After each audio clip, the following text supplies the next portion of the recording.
Oh, how I long to announce unto every spot on the surface of the earth, and to carry to each one of its cities the glad tidings of this revelation.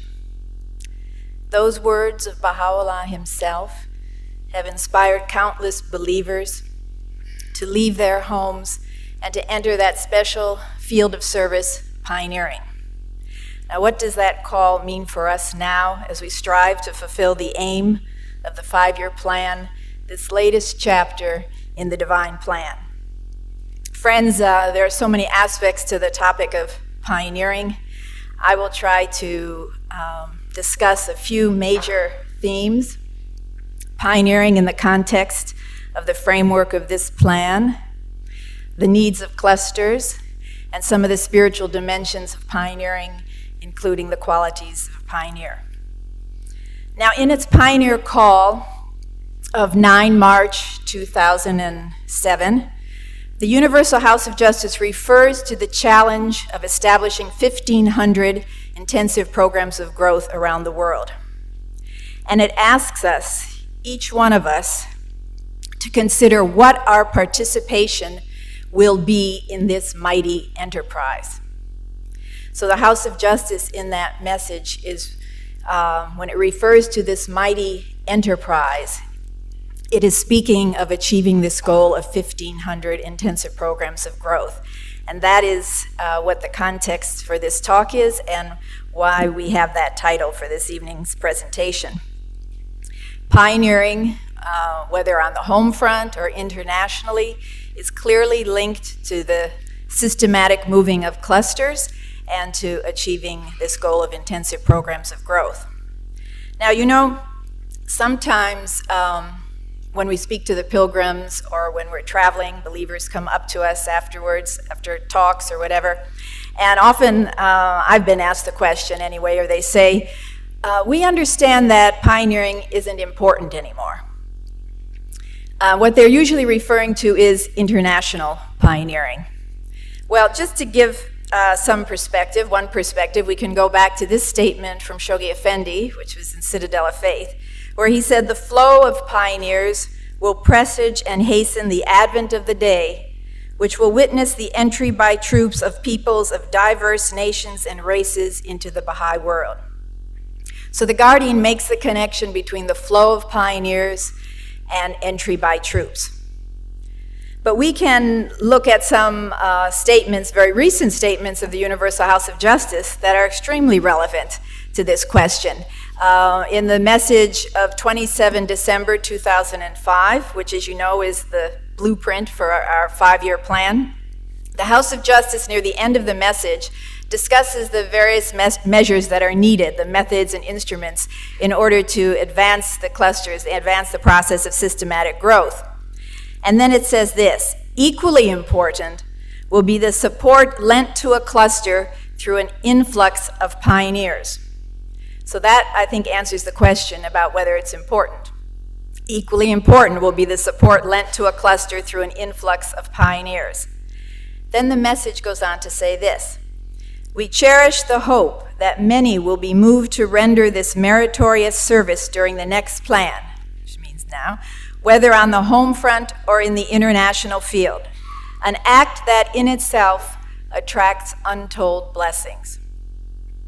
Well, we'll speak later about the blessings. So often when we hear these phrases, all we can think of are all those blessings, all those bounties.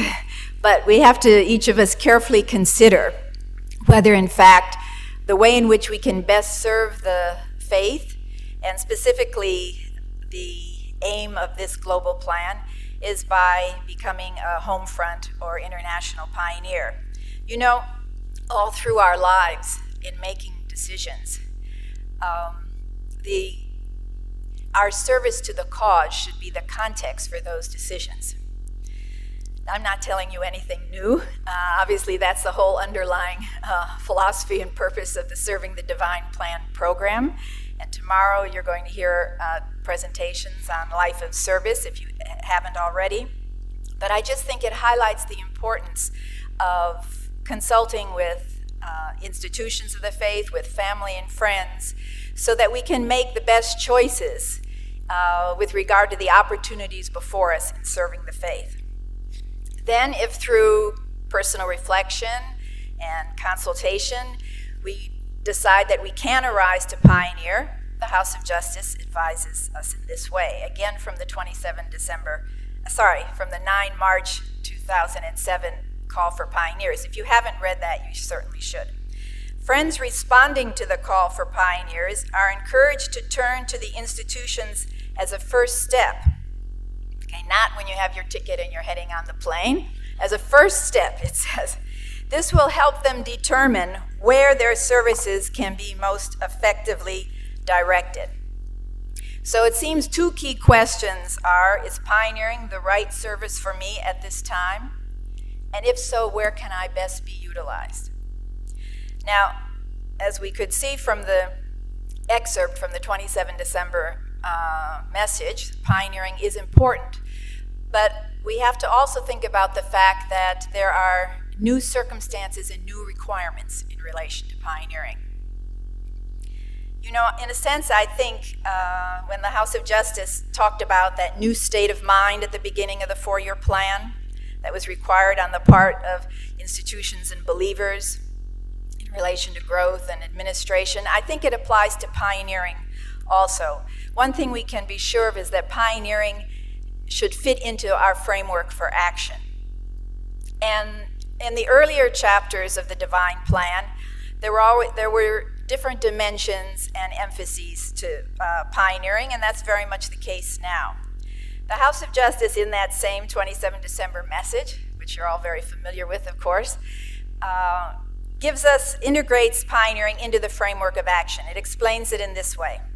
The institutions will have to exercise sound judgment to ensure that such friends, those who arise, are strategically placed. Now, if you look up strategic in the dictionary, doing something in a strategic manner means that it fits into a long-term plan and that it achieves a specific purpose. So the House of Justice is saying that the friends have to be strategically placed.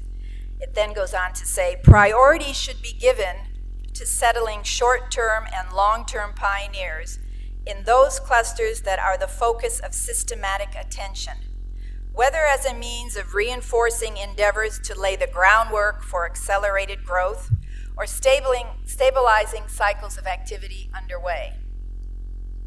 Now, what I understand that to mean that pioneers are needed in the so-called A clusters to further their activities and to contribute toward their sustainability, and also in the B and the C clusters that have been targeted to launch intensive programs of growth by 2011. So it seems to me in order to be strategically placed, one has to understand the priorities in a particular country, particularly if we're thinking of international pioneering, and at the same time, understand the various approaches and methods that are needed in order to advance or develop A, B, and C clusters. Again, that's why I think it's important to consult with your institutions, the relevant counselor, auxiliary board members, National Assembly, because there is a systematic process for how these clusters are advancing. And I think without this kind of input, it would be difficult for individual Baha'is to know where they could be used in the best way and where the needs are the greatest at a particular time and what those needs specifically are. Now I have to take a short break for what we call an infomercial. I think that's what they're called. Because I want to tell you about a particular document which was released by the House of Justice, I think in the late spring of this year, called the Document of Pioneering Needs. And it was prepared by the Teaching Center at the request of the Universal House of Justice, which has happened, of course, in past plans as well. And this document, which is about an 85-page document, was sent out to all counselors and national assemblies, is available here for you to look at the various libraries, such as the Pilgrim House and PRC and so on. But the thing about this document, you'll see, is that it's all about clusters. Of course, the countries are listed there that need pioneers, and there are over 150 countries included in the document.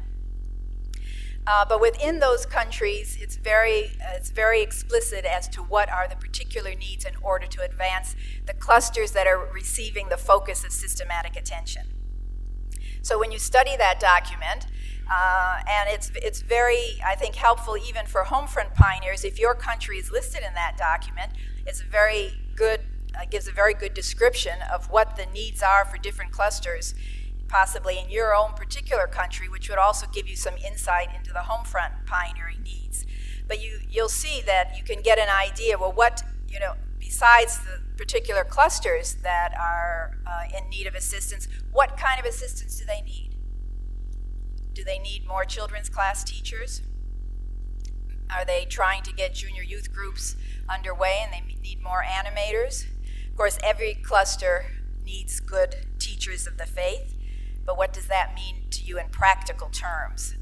If, for example, you haven't had much experience in direct teaching, say as we learned through Root Institute Book 6, then maybe that's something you want to give some attention to and focus on when you go back to your home countries. If you've had a lot of experience in an A cluster, an intensive program of growth, and participating in expansion phases and teaching teams, then you maybe have some valuable experience that you can bring to a cluster that you will pioneer to. So I think the other thing you'll notice when you see this document, and I think it's a good reference work, is that it reflects what the House of Justice advised in its message of 9 January 01 at the beginning of the last 5-year plan. And that is the centrality of the Institute process. That comes through in the document. When speaking of homefront pioneers, the House of Justice wrote this: "Goals will be met with relative ease if pioneers are experienced in Institute programs and are able to use their methods and materials in raising up a group of dedicated believers who can carry the work of the faith forward in the area." In its pioneering call the next year, which was January 02, the House of Justice wrote this about international pioneers: "Their participation will be especially effective in the programs of growth spreading throughout the world if they have developed abilities to foster the Institute process." Well, the message seems loud and clear.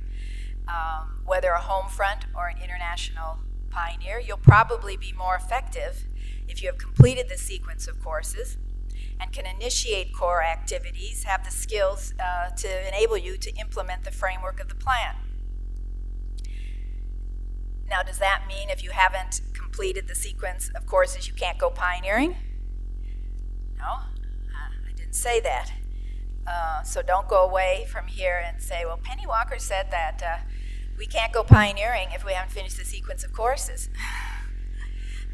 I'm always amazed at the things people remember from my talks, particularly when I didn't even say them. But the importance of training, of course, is also balanced with certain statements in the writings about how this area of service is open to all, in a sense. And Shoghi Effendi, when he wrote, of course, during the time of the plans that he oversaw, in many passages, he would, in the calls to pioneers, he would say, however humble your origins, however limited your experience, and so on. So that aspect is there. Now, if you need financial assistance in order to go pioneering, then that's something else. Because very likely the sending country from which you're going is looking for certain kinds of experience when they identify people to recommend to the receiving country. And obviously the receiving country, as I said from the document of needs, has some very specific ideas of the kinds of pioneers that would be very much of assistance to them. And then there's the Continental Pioneering Committee that, of course, looks to see whether there can be financial assistance. I just mention that because sometimes, letters come in, or you hear people talking about the fact, well, I want to go to that country over there, and I have this very important project that I want to carry out there, and I need about $5,000 to do it, and it doesn't quite work that way. So there's a process you go through, and there are, of course, criteria to meet if, in fact, there are finances involved. If you're self-supporting, of course, you have more latitude, but still, you would want to take the guidance of the House of Justice about pioneering in this plan very much to heart. And as I said, the House of Justice has made some very specific points in terms of the fact that pioneers should be strategically placed, and they should be able to promote the institute process. You will also see in the document where different countries request pioneers with rather specialized skills, say in external affairs or statistics and so on. But of course, these friends also will be more effective, I think, if they understand how what they're doing reinforces other elements of the framework of the plan. Now, most of you will leave here probably having completed the sequence of courses. Many of you have already done so. The thing is, as you well know, here at the World Center, we are somewhat divorced from the action in the field. So it's very important to go back and get firsthand experience. I think for many people, or most people really, what we need to do is go back to our home cluster and get very involved in that cluster and learn things not just from the theory, but actually in action before we go pioneering, even on the home front. Because as you well know, just taking courses is not enough. We have to put that learning into action. If you have a great deal of experience, and maybe you came here with it, or after gaining some, then maybe the question that you want to decide is whether to pioneer on the home front or internationally. And there are a lot of factors to consider. One is the cluster that you live in, what kind of cluster you're living in. And I'm not talking about Haifa, obviously. It's not a cluster. I'm talking about in your home country. Also, your family circumstances, your job prospects in another area, your financial position, your educational goals. All these things are things that you have to consult about and reflect on. But if, for example, when I say the kind of cluster you're living in, if in your home country you're living in a cluster that is not one of the clusters targeted to achieve an intensive program of growth by the end of the plan, then it may be that if you move to a priority cluster, this depends, of course, on your own situation and so on. If you move to a priority cluster to strengthen an existing intensive program of growth, or to help launch a new one, then you could be performing a very important service, and it might fill a specific home front pioneering goal in your country. For those of you who at home live in an A cluster, there's also a home front pioneering opportunity often within that cluster, in addition to those that might be in other clusters. And what I mean by that is that in some A clusters, it can be of great help if believers move to another part of that cluster where the process of growth isn't so much underway. Take an urban cluster with many sectors. To move to another sector of your city can be a very fulfilling and important home front pioneering goal.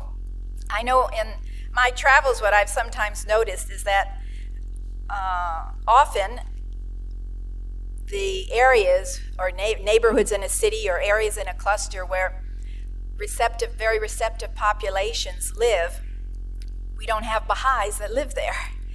And that's not an impossible situation, but obviously it's easier to build up the underlying process of growth in an area when you have Baha'is resident there. Granted, it may be quite a sacrifice to move to another part of your city.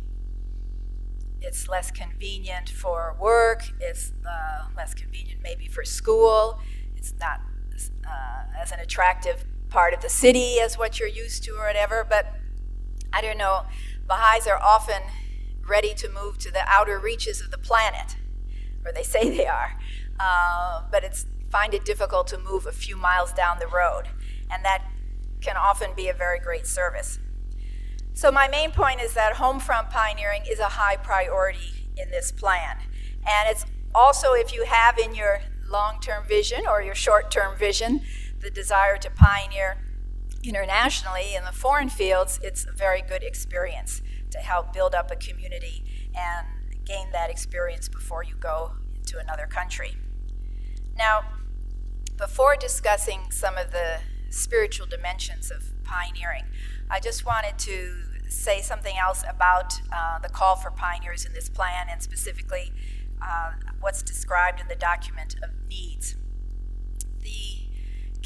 As I said, the countries are categorized, and the categories are very easy to remember. We gave them easy names. We call them 1, 2, 3, and 4.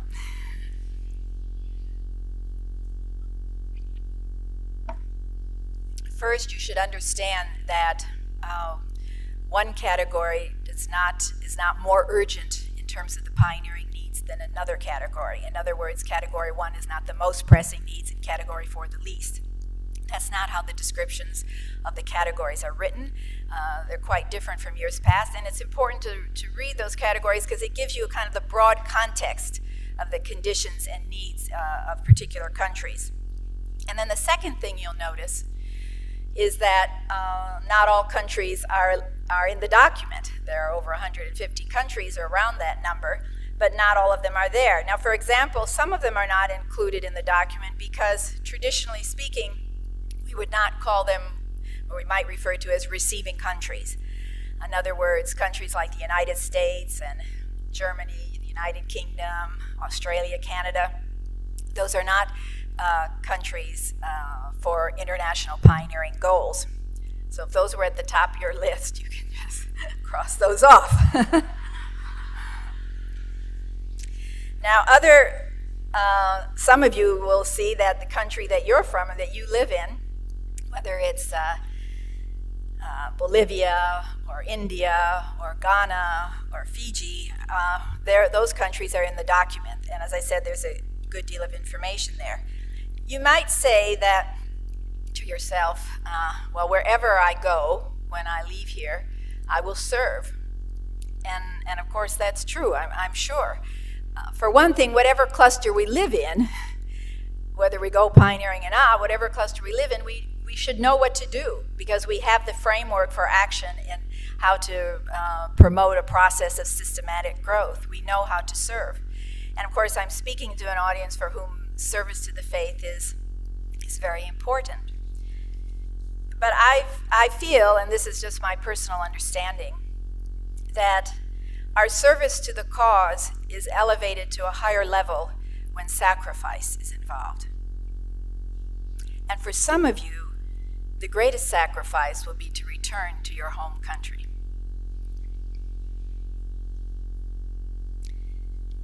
Now, one of the things, as I mentioned, as you'll see in the document of needs, and just in general in what has been written about pioneering in relation to this plan, of course, is that we're not just heading out anywhere. Just in the same way that the process of advancing the clusters is a systematic one, so is the placement of pioneers. And so people are not heading out to a lot of different D clusters around the world, to the jungles of South America or to the steppes of Russia and so on. The focus of pioneering is different from earlier years, as in a sense is our approach to growth. In other words, in the earlier plans, the watchword, you might say, was dispersal. Right? In fact, Shoghi Effendi wrote, "Let us scatter to the utmost corners of the earth." And the Friends dispersed widely within their countries and around the world, and that's how we became the second most widespread faith, most widespread religion in the world. And that was very important.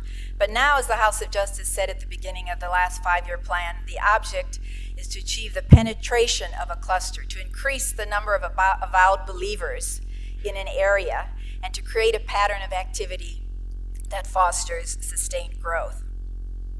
But even with this distinction, you might say, between the earlier plans and now our approach and emphasis in this plan, the act of arising to pioneer, the spirit that motivates it, is fundamentally the same. And the House of Justice expressed it this way, again in the 27 December message. The desire to pioneer arises naturally from deep within the heart of the individual believer as a response to the divine summons. So we respond to the call of Baha'u'llah, as I said at the beginning, and to the many inspiring appeals of Abdu'l-Baha in the Tablets of the Divine Plan, which is the master plan for the spiritual conquest of the planet. You know, in the Priceless Pearl, where Khanum says that Shoghi Effendi used to speak about plans and more plans, and then there was the plan. And that's the master's plan, which he referred to as the unique and grand design. And of course, there are so many wonderful passages in the Tablets of the Divine Plan. But this is one, of course, that has reached into the hearts of so many believers through the decades and motivated them to arise. Oh, that I could travel, wrote Abdu'l-Baha, even though on foot and in the utmost poverty, to these regions, and raising the call of Ya Baha'u'llah Baha in cities, villages, mountains, deserts, and oceans, promote the divine teachings. This, alas, I cannot do. How intensely I deplore it. Please, God, ye may achieve it.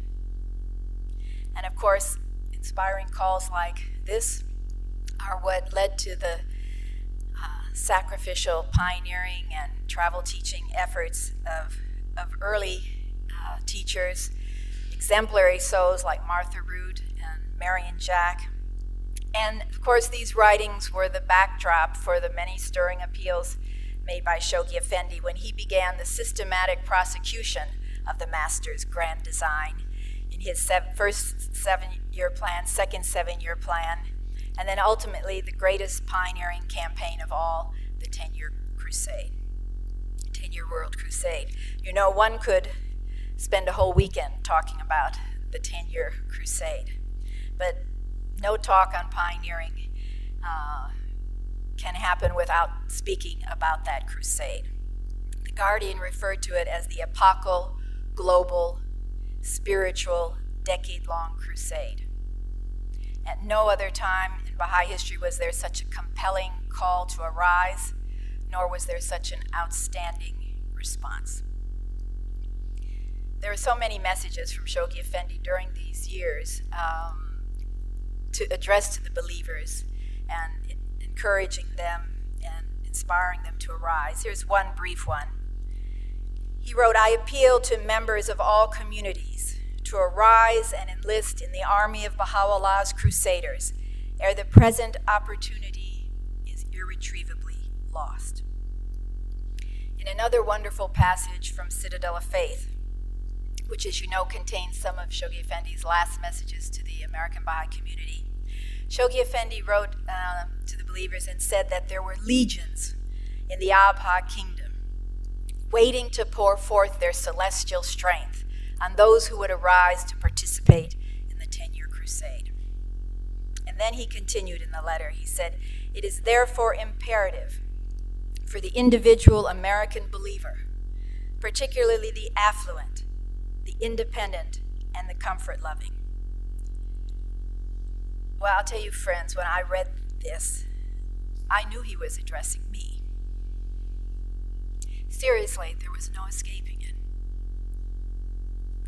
In the 9 January message of the House of Justice, 9 January 2001, we also read these inspiring words from the House of Justice about homefront pioneering. Precious indeed will be the privilege of those who in the remaining years of the first century of the formative age place their trust in God and arise with fervor to take the lead in carrying the divine guidance to every part of their countries. And then the message went on to say that the homefront pioneers must be raised up in that same consecrated spirit that prompted those who scattered abroad at earlier times to open virgin territories across continents and seas. Not necessarily the same approaches, but that same consecrated spirit. Well, as I said, there was no better example of that spirit than the 10-year crusade. And as you know, it extended from 1953 to 1963. Shoghi Effendi died in the middle of that plan. And as we were reminded, really, in that beautiful message that the House of Justice released recently at the time of the passing of Dr. Varga, it was the hands of the cause, the chief stewards of the Baha'i Commonwealth that led us to a victorious conclusion of that plan.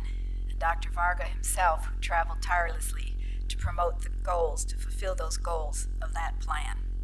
And the stories of the Knights of Baha'u'llah, you know, the individuals who were the first to open a country to the faith, will be a source of inspiration for believers and, of course, for pioneers for generations to come.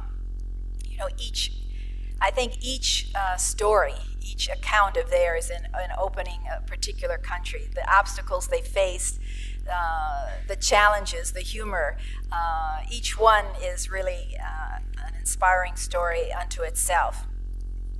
You know, to try to understand what that consecrated spirit was that the House of Justice refers to, first we want to think about the magnitude of the challenge in that plan. One way to think about it is sort of what was achieved.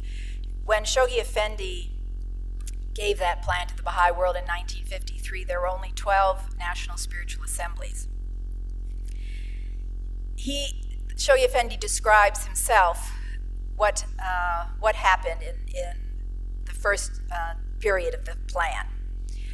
He wrote that in its history, the Baha'i faith, in its first 100 years of history, the Baha'i faith had spread to 78 countries in the first 100 years.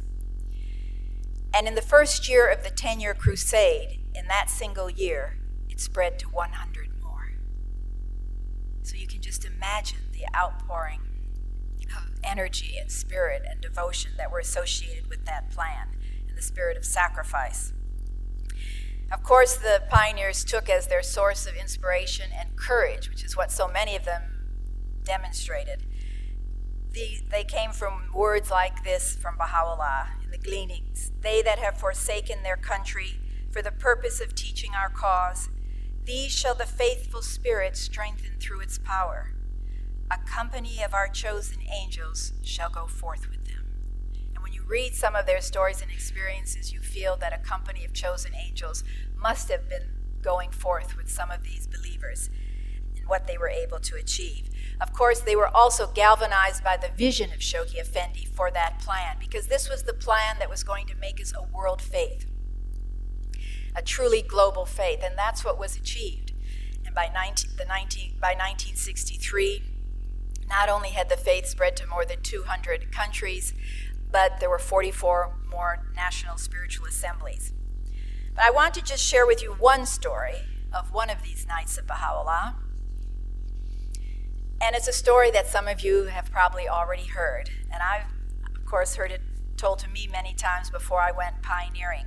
And once when I heard it from a hand of the cause, he said, this is a story that is to be told and retold. And so I'm going to share it with you. And it's the story of the believer who was the oldest believer to arise during the 10-year crusade, and that was Ella Bailey. Now, Ella Bailey was a Baha'i in California. She was born I think in the area of Berkeley. That's where she grew up, and she suffered from polio at the age of 2 or 3 years old, so that her entire life one of her legs was paralyzed. She became a Baha'i in about 1905. The teacher was Louis Getzinger. And in 1912, in fact, she, with other friends, went to Wilmette. She met Abdu'l-Baha, and she was there for the laying of the cornerstone. She was very active all her life. She was a school teacher. She didn't marry. She was, for years, chairman of the local assembly of Berkeley. She's remembered when people write about her, they say that she was a modest, unassuming person, but always with a smile on her face. Well, when The Guardian announced the 10-year crusade in 1953, she was already 88 years old. But she went with some friends from her community to this conference in Wilmette in 1953, which was one of the sort of launching points for this plan. And she came back so excited, and as I said, everybody wanted to be part of this plan and part of the crusade. Now, 2 friends, a husband and wife in her community, were already preparing to go to a pioneering post, to open the country, to go to Tripoli, to open Libya, and had received approval from Shoghi Effendi. They could see how much Ella had been affected by the conference and knew what was in her heart. She was too modest to really ask or to say anything. So they offered and they said, Ella, would you like to go with us when we go to our pioneering post? And of course she was thrilled. But then she said, she felt she would be a burden and she didn't want to be a burden. And they said, no, we're sure it's all right, but we'll just send a message to Shoghi Effendi and see what he says. And he immediately cabled back and said, approve, Bailey accompany you. So Ella was very excited and was making preparations. Well, her friends in her community, some of the other friends said, Ella, when the Guardian is giving these goals, he's not thinking of people like you, Ella. You're not in any condition to do this. And what happened then was that Ella actually took sick, and she came down with pneumonia and was put in a nursing home. And the friends went to visit her, and they said, Ella, this is a sign. Really, you're not in any condition to go pioneering. You should stay back and pray for others. You're just going to sacrifice all your health. But Ella was determined, and she told them, well, I don't find it any sacrifice to leave this nursing home. So Ella recuperated and went to traveled with this couple, and they went first to New York City. Well, as it happened, in New York City, Ella took a bad fall. And again, she was bedridden. Now, while she was bedridden, she got a visit from Hand of the Cause of God, Mr. Khadem. And in fact, he wrote that the New York City Local Assembly was already preparing a memorial service for Ella Bailey because they just didn't see how she was going to make it, friend, just think about it now, friends. Just think if you were with her, if you were in her community back at that time, back in Berkeley, California, what would you have said to Ella Bailey? You see, one of the things that's very hard, I think, in life to really discern is what's a sign and what's a test. So Ella passed that test and went on, okay? Other friends thought it was a sign to stop. So when Ella found out that she had no fracture, she decided she was ready to go on, and she and her friends flew to Italy and then flew to Tripoli. Well, 1 month later, after reaching Tripoli, Ella Bailey passed away. And Shoghi Effendi sent a cable to the National Assembly of the United States saying, grieve at passing a valiant, exemplary pioneer, reward in kingdom bountiful. He also wrote a letter and said that he had elevated her to the rank of martyr in the faith, and that he personally would attend to her monument, that she have a befitting monument, and he would pay for it himself. Well, after he wrote that letter, Leroy Iowes, and this is in the biography of Leroy Iowes approached Shoghi Effendi and said, Shoghi Effendi, may I tell you a little story about Ella Bailey? He said, when I was treasurer of the National Spiritual Assembly of the United States, we had to raise $1 million for the external ornamentation of the House of Worship in Wilmette. And so I went traveling to try to do this, and I went out to California to raise money, and Ella invited me to come to tea. And she said to me, I have put some money aside for my travel and service, and I've also put some money aside, $150, which of course over 50 years ago was quite a good sum, for my burial expenses. But I really don't need that money for my burial expenses. I can just be buried in a potter's field, in other words, a field for the poor. And Leroy said, oh, Ella, he said, we have to raise $1 million. I don't need to take this $150 from you. But no, she said, my mind is made up. You please take this as my contribution in this stage of the campaign. Well, when Shoghi Effendi heard this story, he was very moved, according to Leroy. Now, he didn't know that before he had himself said that he was going to cover the cost of her monument. But Leroy Iowa said, to him it was such a lesson in the mystery of sacrifice, that here she had given up any concern about her own burial and what that might be like.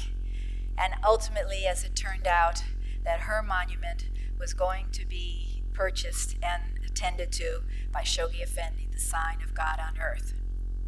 And the next year, at the Intercontinental Conference, where the friends celebrated the victories of the first year, Shoghi Effendi sent this cable: irresistibly unfolding crusade, sanctified by the death of heroic 88-year-old Ella Bailey, elevating her rank martyr's faith, shedding further luster American Baha'i community, and consecrating the soil of the fast awakening African continent. So friends, the spiritual dimensions of pioneering are something that we can't really understand. But Shoghi Effendi saw this at a very profound level and wrote this beautiful cable. And in The Priceless Pearl, Rahia Khanum tells us that on Shoghi Effendi's, very detailed and beautiful map of the 10-year crusade, he put a gold star at Tripoli, and he told her, that's Ella Bailey. The pioneers knew that the Guardian was with them all the time. Leroy Ioas wrote a letter to some pioneers, and he wrote this: when Shoghi Effendi learned of difficulties facing some pioneers, he was grieved. I'm telling you this so you know the Guardian's heart is with you every moment, every second. And Shoghi Effendi penned a beautiful tribute to the pioneers of the 10-year crusade, one that reflected his deep feelings for them. He said, to the band of pioneers, whether settlers or itinerant teachers, who have forsaken their homes, who have scattered far and wide, who have willingly sacrificed their comfort, their health, and even their lives for the prosecution of this plan, I myself, as well as the entire Baha'i world, owe a debt of gratitude that no one can measure or describe. And as you know, of course, the names of the Knights of Baha'u'llah are inscribed on a scroll of honor and placed under the threshold in the shrine of Baha'u'llah at the instruction of Shoghi Effendi that Shoghi Effendi had left. Rahia Khanum was the same way in the sense of her support for the pioneers. I'm sure you're familiar with her book called Manual for Pioneers. I think she wrote that because the pioneers were so close to her heart. She had such a level of empathy for them, and she was so supportive of them. She wrote many personal letters to pioneers, and she said, I remember before the team left on the Green Light expedition, she said that she was making that film to inspire believers to pioneer. She said, if only they could see the beauty of the places, if only they can see the beauty of the people, and if they can see that if I can go there, so can they. She said the Baha'is have no shortage of devotion and no shortage of enthusiasm, but what they often lack is imagination, to imagine themselves someplace else. So what do you need to pioneer? What does Baha'u'llah say is the best provision for our journey as a pioneer or as an itinerant teacher? He said, when one determineth to leave his home for the sake of the cause of his Lord, let him put his whole trust in God as the best provision for his journey, and array himself with the robe of virtue. Reliance on God. First, of course, you'll need that spirit of pioneering, that passion that'll get you to get up and go, to arise. But once you leave your home, you will need reliance and trust in God. And sometimes that is the main thing that you have. I think in the pioneering field, certain words and phrases of the prayers somehow take on a very deep meaning for you in a way sometimes they didn't before. And I always think of the one about clinging to the cord of his love. Sometimes you feel that that's what you're doing. You're clinging to that cord. In the Tablets of the Divine Plan, Abdu'l-Baha wrote about another kind of trust. And he expressed it so beautifully. He was addressing again the teachers and pioneers. He said, "Let them press forward, each according to his strength and resources, placing their whole trust in the matchless potency of Baha'u'llah's teachings." What we have as Baha'is, no one else has. The revelation of God for this day, the teachings for personal, community, and global transformation. So we place our trust in God and in his teachings. Now the second part of that quote from Baha'u'llah was, "Array yourself with the robe of virtue." And I think, of course, there's so many passages you're familiar with, not just about pioneers, but about teachers of the faith in general, that we adorn ourselves with the ornament of a goodly conduct, upright and praiseworthy character, and so on, so that our words may attract the hearts of the hearer. There's a beautiful passage that Baha'u'llah wrote to a believer who leaves his home to teach the faith. He said, "Let trust in God be his shield, and reliance on God his provision, and the fear of God his raiment. Let patience be his helper, and praiseworthy conduct his succorer, and goodly deeds his army." Shoghi Effendi wrote a great deal about this, that the pioneers should be distinguished, he said, for the sanctity of their morals and the incorruptibility of their character. Just think about it. If you're going to a new area or to a new country, how great your influence can be if your character is incorruptible. And think about your influence if it's the reverse. And I think this is something we have to think about. We have to look at things seriously. We have to, as it says in one place, we have to know ourselves. And if we are going through a lot of difficulties and have a lot of problems, or we have marital problems, or whatever it might be, don't take those to the other end. Going to the other end of the world is not going to solve them. Don't take those to another community. I'm remembering from Dr. Jawahari's talk last month on protecting the cause of God, where he talked about the fact that we as individuals have responsibility to protect the cause. One of the things is through our own behavior. And that's so very important when you go into the pioneering field. And frankly, friends, that sometimes it takes years. Pioneers can bring great blessings to community, and great support. But sometimes it takes years for a community to recover from certain pioneers. Sorry, I have to be so frank, but seriously, from their lack of wisdom, from their personal crises, from their misbehavior or their domination. And that's why, as I said, we have to meditate and reflect upon the guidance and upon the writings and see if this is the right arena of service for us. What else do you need for pioneering? Well, throughout the writings, I think there's mention of a few other important things. Steadfastness, perseverance. If you're going long-term pioneering, not even long-term pioneering, sometimes short-term pioneering, and even home front or international, things aren't always going to be so easy. There will be a lot of challenges. You'll learn a lot of the prayers for tests and difficulties. Even if you grew up in pioneering families, very likely you didn't go through the same struggles that your parents went through. They often went through those struggles and made those sacrifices so that things would be a bit easier for you.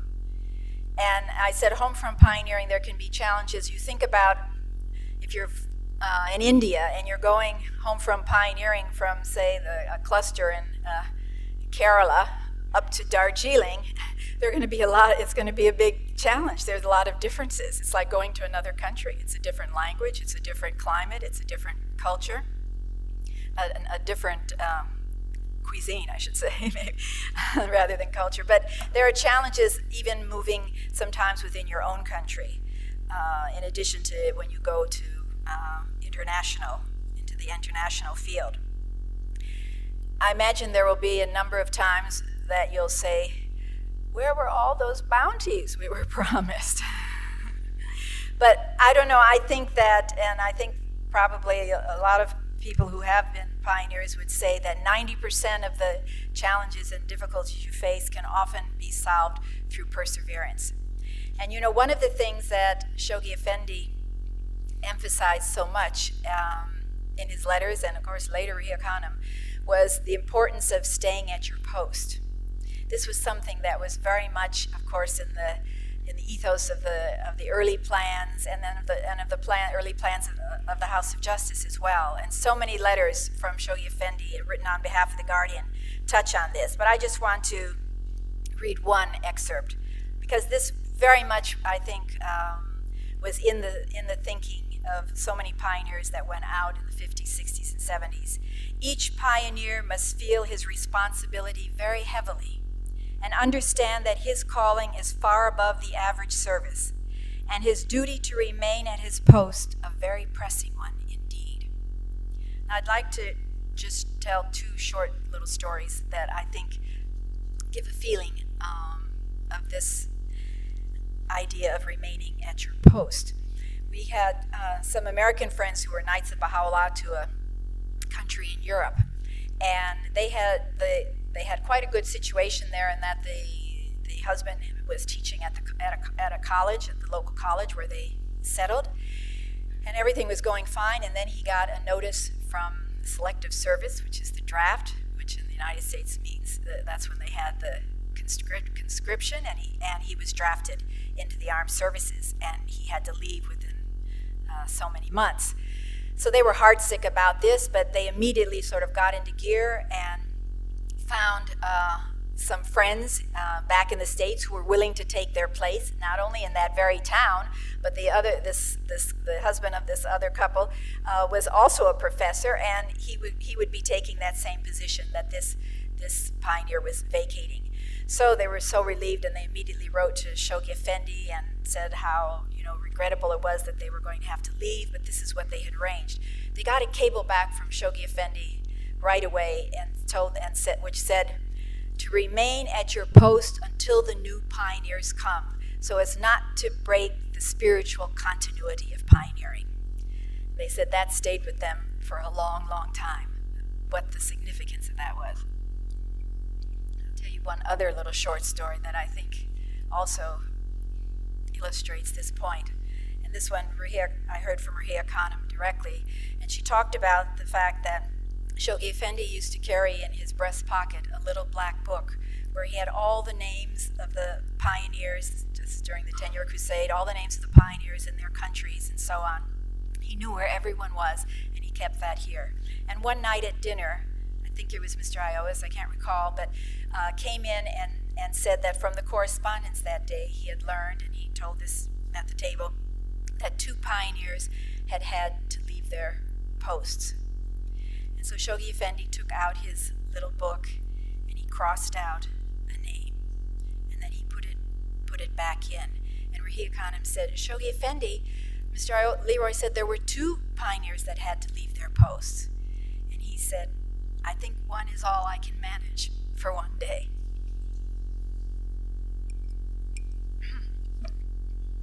So you prepare yourself for pioneering through reliance on God, through just striving to exemplify the virtues. What should you take with you? Well, I asked that question.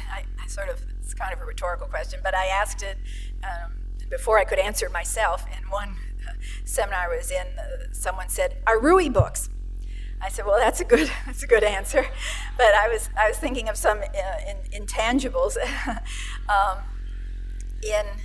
In the Manual for Pioneers, Ruhiya Khanum talks about taking love, fellowship, kindliness, and goodwill.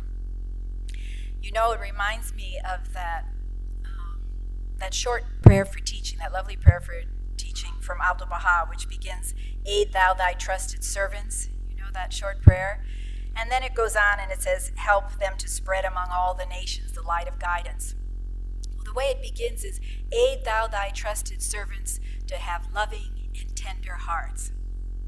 Help them to spread among all the nations the light of guidance. First comes the love. And Hand of the Cause, Dr. Mahajer used to say, you have to love the people to teach the people. Rahia Khanum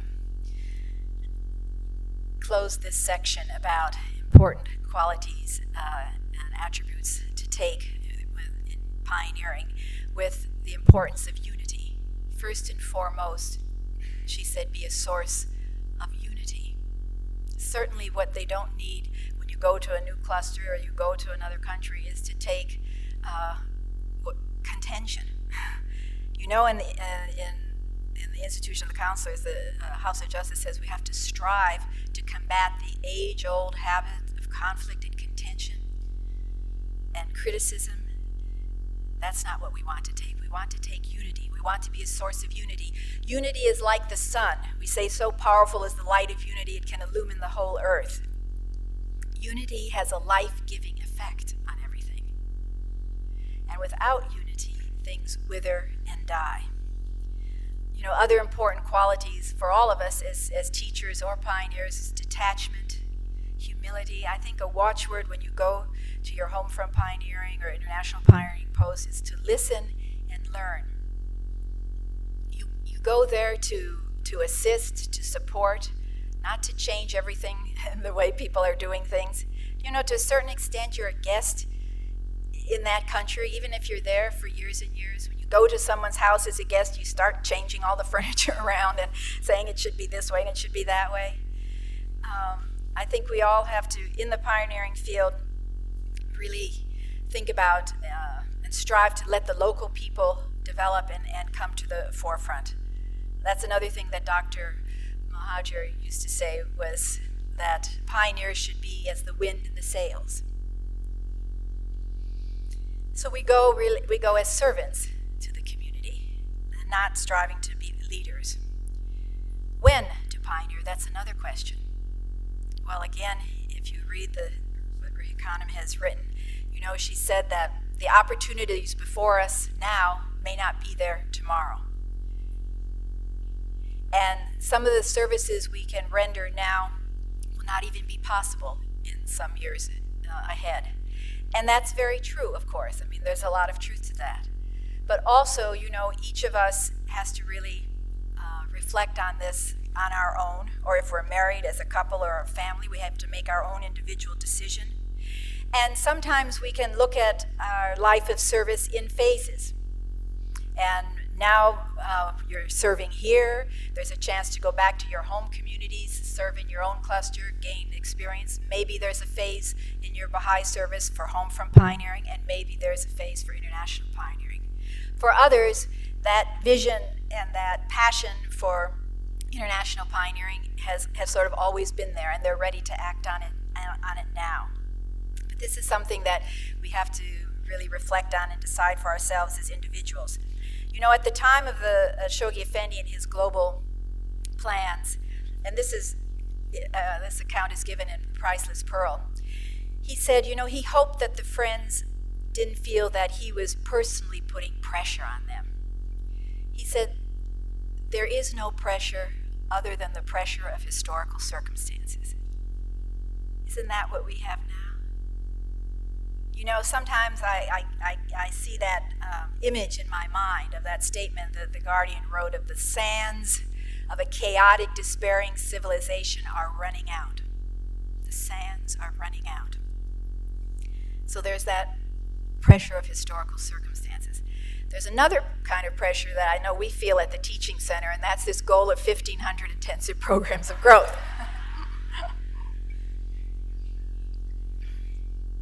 And as you may know, the House of Justice has written to national assemblies, and most of them have international pioneering goals. I think the goals at this point, the call numbers over 3,500, over 3,500 that are needed at this stage. And of course, the goals for Homefront Pioneering are even more extensive. As I mentioned earlier, when you leave here, I think it's very important to translate all the theory you're learning into action and to really immerse yourselves in the activities of the plan in your cluster or in another cluster in your country. You know, become a tutor or start teaching children's classes. Try to understand in action all the dimensions of this framework. If you live in a country like the United States or Australia, Canada, or whatever, you probably can be spared to go international pioneering, and they have quite a few international pioneering goals. They also have extensive Homefront pioneering goals. Now, if you live in a country, if you're from a country that's listed in the document of needs that has definite need for more pioneers, say Russia or Ghana or Nepal or wherever, then I think you'll want to consult, as I said, with your institutions, with your board members, with your assemblies, and so on, as to where you might be needed most. Also, you should feel free to meet with members of the International Teaching Center if you want to discuss certain parts of the world or certain pioneering goals that you're interested in. I don't know if I'm opening the floodgate on that. I go out of town next week, but all my colleagues will be here.